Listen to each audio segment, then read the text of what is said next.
For the third Mark Room video, I want to draw out a complicated scenario here.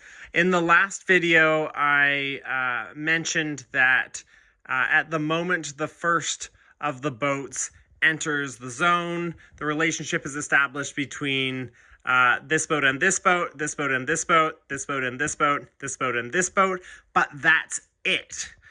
So we don't know whether this boat is going to be clear ahead or overlapped with this boat when these two boats get into the zone. Same with these, etc. So the way they talk about it is that the racing rules of sailing apply between two boats. Sometimes we have intermediate boats, like in this case, these boats link yellow 3 and red 3, but that doesn't talk about what the relationship is between these boats or between these boats and that boat.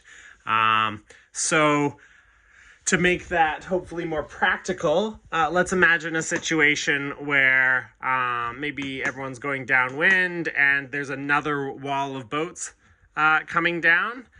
So at this moment, it looks like red 3 is going to have room on green 3, but as the situation plays out, this boat is completely becalmed by these guys, and this boat just manages to get some clear wind and start sailing off. And in the time green 3 sails to here, those boats are rounding the mark, red 3 has only sailed to here, and it's quite obvious that these boats are not overlapped.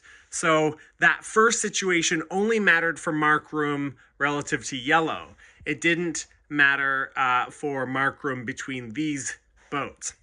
So if these boats take take too long because they're becalmed or whatever the reason is, these boats can sail their race. And even though on paper they owed Mark Room to these boats, if these boats aren't there to claim Mark Room, these boats don't have to wait for them or anything. These boats can just do their thing. So the reason I bring this up is that there are so many individual relationships between boats.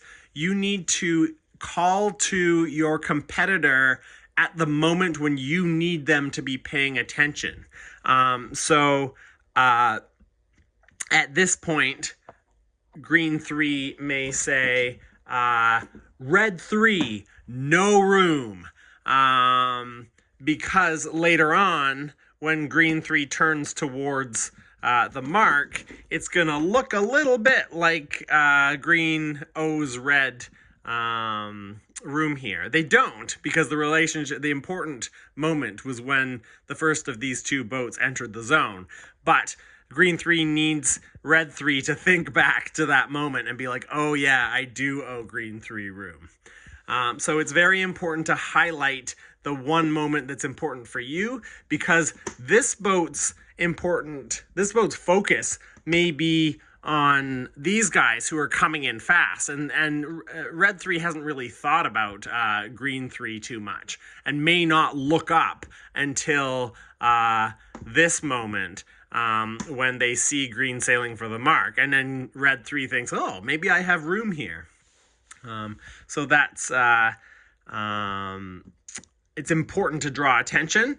And I guess maybe the other thing that I should talk about while we're piling tons of boats up is that if let's imagine this is even more complicated and there's boats and boats and boats all the way here, and then I don't know, that you could even have a capsized boat in there. Then green 1 gets a gust and comes in here. Let's have nobody quite in the zone yet. And comes in here and then gets overlap, and one says, hey, everybody, I'm gonna need room. Well, there is a very practical rule buried in 18.2 that says that if from the moment the overlap is established, the boats have been unable to give room, they're not required to. So they come down here and it's just a cluster, and one of the boats, I think, was capsized. I don't know, that's irrelevant. But if these boats try their hardest and can't give green one room, they don't have to give green one room.